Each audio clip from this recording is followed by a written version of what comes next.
Ang almoranos ay isang problema na napakahirap lunasan at mahal ang mga ginagamot dito. Ay tamang-tama na meron tayong marigold. Ang gagawin ninyo, yung dahon at yung bulaklak ng marigold ay lalagain ninyo. Pagka kumulo na, ay pahihinain ninyo yung apoy, pero yung say kukulo pa rin ng madahan. 15 minutes ninyong lalagain.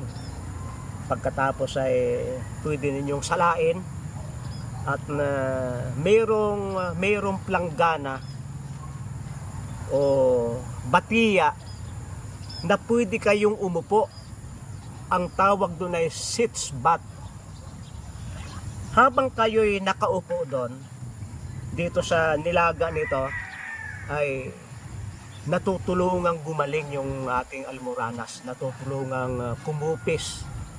Hindi man matanggal agad, ay nakakatulong.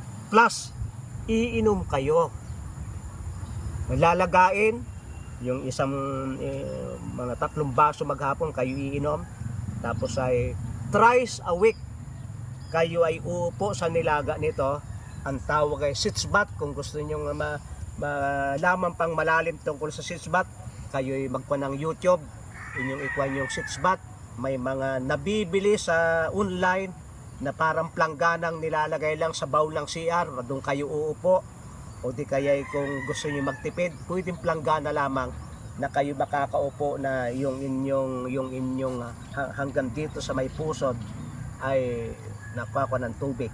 Maraming salamat sa inyong pagsubaybay sa Natural Wellness ni Pastor Vito.